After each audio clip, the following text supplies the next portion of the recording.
Exodus, Leviticus, Numbers, Deuteronomy, Joshua, Judges, Ruth, 1st and 2nd Samuel, 1st and 2nd Kings, 1st and 2nd Chronicles, Ezra, Nehemiah, Esther, and Job. Psalms and Proverbs, Ecclesiastes, Song of Solomon, Isaiah, Jeremiah, Lamentations, Ezekiel, Daniel, and Hosea.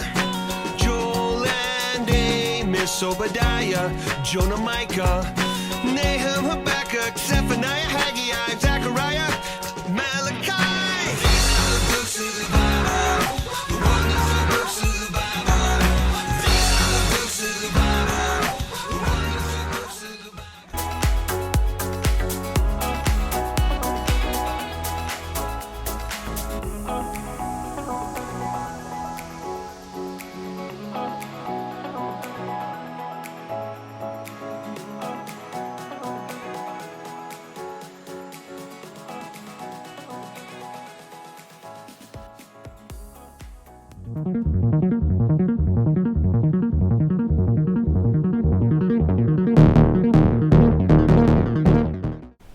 Hello, Desert Breeze kids and families. I hope this online lesson finds you well. Our theme for these next 2 weeks is unusual series. Now, unusual, what that word means is something that you might not really expect, something uncommon or unique. Now, let me ask you for today, because our theme for today is God uses unlikely people. God uses unlikely people. Now, have you ever felt that you weren't good enough? Maybe your mom thought you couldn't pour the juice without spilling it, and maybe you proved her wrong. Maybe you didn't get picked for a sports team because someone didn't think you were big enough to play, but you actually wound up playing really well. Sometimes people around us, even those closest to us, may not think that we're the likely choice to do something. We're going to find in today's story reading about a boy who knew exactly what it felt like to have people think he wasn't good enough. But yet God used him, even though he was the unusual choice, but God used him in great ways. So let's jump into our Bible stories today and hear about this young boy.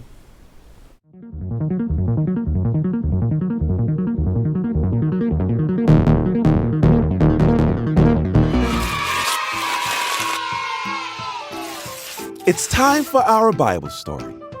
It begins with a dude named Samuel. God and Samuel talked a lot. He was called a prophet because God would tell him stuff so that he could go tell God's people. It was kind of like a game of telephone, but with God. Imagine that. So the people of God wanted a king. God knew that it wouldn't be a good idea. Some people with power forget to rule fairly and become greedy. It should have been enough for the people to have God, but since the people kept asking for one, God decided to give them a king. But God is so good and always patient with us, even when we choose things that are not always the best choice. A man named Saul became the first king of Israel, but that didn't turn out to be so great. Samuel was pretty bummed out about it, but God told him to try again and to pick a new king to replace Saul. He sent Samuel to a guy named Jesse. One of his sons would be the next king. Jesse had a lot of sons, and they all seemed very king-like, meaning each of them would make a good king.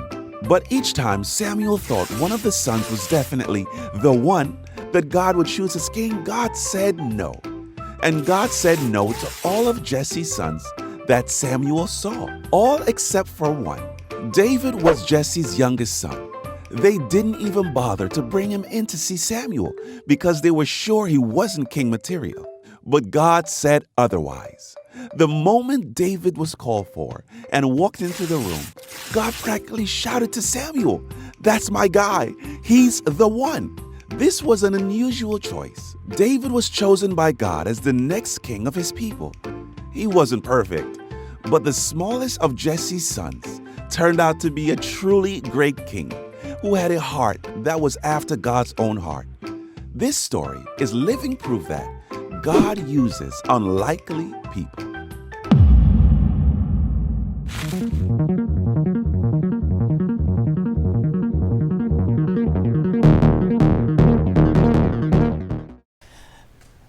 So the story of David becoming a king can be found in 1 Samuel chapter 16, verses 1 through 13.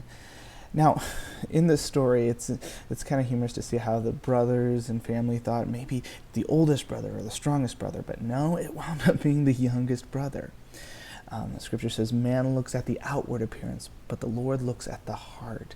And that's what he did when he looked at David, seeing his character and seeing who he was.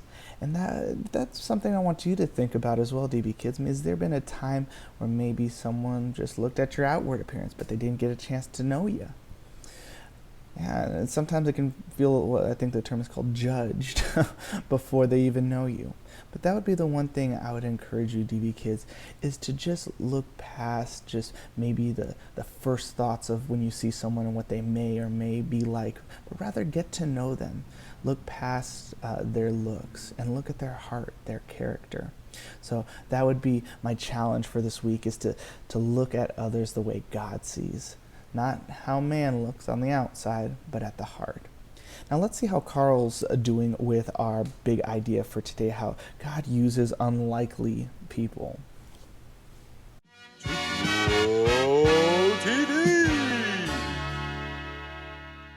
I can't wait.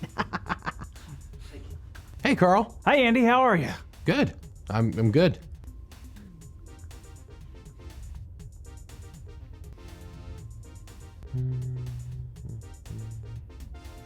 You gonna ask me how I'm doing? Sure. How are you? I'm so good. I'm so excited. Excited? Excited for what? I thought it was obvious What? that I would be searching for the most elusive and sought-after creature on the planet. Tony the Tiger? No, of course not. I'm talking about Bigfoot. Bigfoot? Yes, Bigfoot. It's now my mission to find him. Or her. You mean the mysterious 8-foot creature that lives in the mountains and never been caught?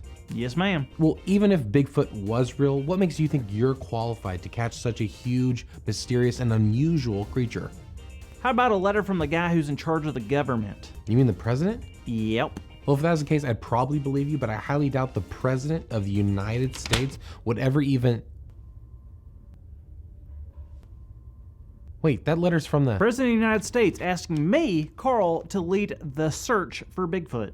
Wow, Carl, I'm blown away. That's, I'm sorry I doubted you. That's crazy. No worries, Andy. I know it must have seemed pretty unusual. And that's our theme. Yeah. Yeah, you definitely pulled a David on me.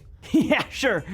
Wait, a David? What does that mean? Well, the story of David when he was anointed as king, it was very unusual for many reasons. Oh, in what ways? Well, let's look in 1st and 2nd Samuel. A David was a king, right? He was one of the most famous. Well, who was the king before David? Good question. He was a man named Saul. Oh, I remember him. He was the first king Israel ever had. That's right, but unfortunately, Saul was not a very good king. But God was going to give Israel a new king. All right, well, now it's time for King David. You better watch out, King Saul. There's a new king in town. Well, what do you mean, well? Well, yes, King David was a warrior, but before he was known as King David, the great warrior, he was known first and foremost as young David, the shepherd boy. Whoa, really? He sure was. King Saul was handsome, he was tall, he was a good warrior. He was basically exactly what you think a king would look like. So you're saying I look like a king? Yeah, Carl, that's exactly what I'm saying. Carry on, my little subject. Well, God told Samuel, one of the prophets, that it was time to anoint a new king. What does it? What does anoint mean? It was a special ceremony type of thing that people would do specifically for people who were picked by God or anointed by God. Got it. So God told Samuel it was going to be David? Not exactly. God told Samuel to go to Bethlehem and find a man named Jesse. Hey, I know someone that was from Bethlehem. It was a name, it was like started with J. Is it Jesus? No. Okay, you keep thinking about it. Anyway, when Samuel got to Bethlehem, he found the man named Jesse, and he found all of his sons, except for the youngest son, and his name was David. But David wasn't there. What was he doing? Like I said before, he was a shepherd, so that means he was out taking care of the sheep. Awesome. So what happened next? Well, when Samuel realized that none of the sons there were the ones that he was sent by God to anoint, he asked Jesse if he had any more sons. So they went and got David? They sure did, and when Samuel met David, he knew that he was the one that God wanted to be the next king. That's so cool. So that's the end of the story? Not even close. You see, David was around 15 years old when he met Samuel. Wait, what? 15 years old? A king can't be 15 years old? That's a child. That's a baby boy, Andy. That's what made this so unusual. Not only was David really young, but he was the youngest son, and he wasn't even a warrior like Saul. He was just a boy who took care of sheep. And he's going to lead the whole kingdom of Israel? Yep, and this was just the beginning of the amazing story of King David. He became the greatest king in the Bible and a man after God's own heart. Jesus! Oh, right, the greatest king after Jesus, of course, yeah. No, I remember now. Jesus was born in Bethlehem, so... No way. Okay, you're right. But how's that possible? Were they related? As a matter of fact, Carl, they are, and Jesus was born into the family line of David. Wow, that's unreal. There's so much about David that I didn't know. Well, good for you. We'll be talking about David all month long, but you know what, Carl? What? You know how I didn't believe right away that you were chosen to be the leader for the search of Bigfoot? Well, people found David being chosen as king to be just as unusual. I guess I never thought about it like that. David was definitely a questionable choice. It's kind of cool how God chooses people that you wouldn't quite expect. They have such important jobs like running the kingdom. It is very cool. I mean, in the Bible, we see all kinds of people that get to do amazing things for God. People who had no remarkable skills, people who had physical challenges, people without impressive backgrounds, people who might seem unlikely to do great things, but God uses unlikely people. Amen to that, sister. Wait a minute. That's our big idea. Today's big idea is God uses unlikely people. So let's say it out loud on the count of 3. 1, 2, 3. God uses unlikely people. Yeah. Good job, everyone.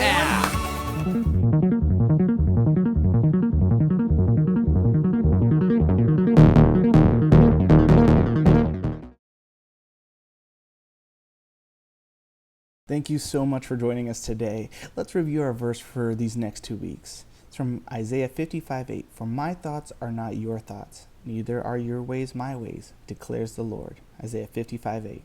For my thoughts are not your thoughts, neither are your ways my ways, declares the Lord. Isaiah 55:8. Once again, thank you so much for joining us, DB Kids and Families. If ever you want to get to know more about DB Kids Ministry, go to www.dbkids.org and stay tuned for the same time, same place next week. Hope you guys have a good one.